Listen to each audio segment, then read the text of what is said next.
जम्मू कश्मीर के नए उपराज्यपाल मनोज सिन्हा अमन वापसी के एक्शन प्लान में जुट गए हैं।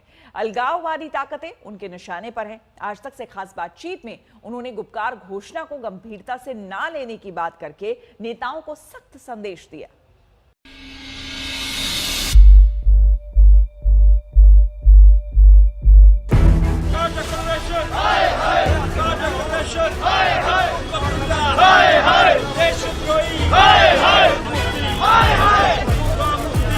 जम्मू कश्मीर की राजनीति पुरानी पटरी पर लौट रही है।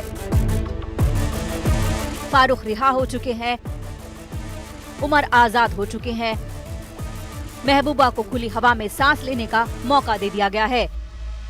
लेकिन ये आजादी सिर्फ नजरबंदी से है, उस फूट डालो राज करो वाली राजनीति को नहीं जो ये नेता करते आए हैं। उपराज्यपाल मनोज सिन्हा की ये हिदायत बहुत कुछ साफ कर देती है। मुझे लगता है कि 73 दिन में हमने 73 से ज्यादा फैसले किए हैं, लेकिन आप चाहती हैं कि मैं 3 ही 4 बताऊं, तो मुझे तय करने में ये मुश्किल हो रहा है कि प्रायोरिटी किसको मैं दूं, फर्स्ट, थर्ड या फर्स्ट, फोर्थ। लेकिन मोटे तौर पर मुझे लगता है कि आने के बाद मैंने महसूस किया कि प्रशासन और आवाम के बीच जो ट्रस्ट डेफिसिट है जी, उसे जल्दी से जल्दी बहाल किया जाए। और मैंने इन 73 दिनों में कोशिश की है कि आवाम और प्रशासन के बीच की जो खाई थी उसे पाट दिया जाए। इस सिलसिले में हमने अनेक फैसले किए हैं और उसका असर, अगर आप श्रीनगर उतरी होंगी, यहाँ तक आने में अगर किसी से आपकी बात हुई होगी तो आपने महसूस किया होगा जी। तो ये सख्त चेतावनी उन नेताओं के लिए है जो अनुच्छेद 370 के खात्मे पर घाटी में असंतोष की आग भड़काने की ताक में लगे हैं। ये तस्वीर आपको याद होगी। महबूबा मुफ्ती की रिहाई के बाद कश्मीर के नेताओं की मुलाकात हुई। 370 पर नए सिरे से लामबंदी का प्लान बना। इस सियासी मिलन पर उपराज्यपाल की नजर है। राजनीतिक दल क्या कर रहे हैं ये मेरी चिंता का विषय नहीं है।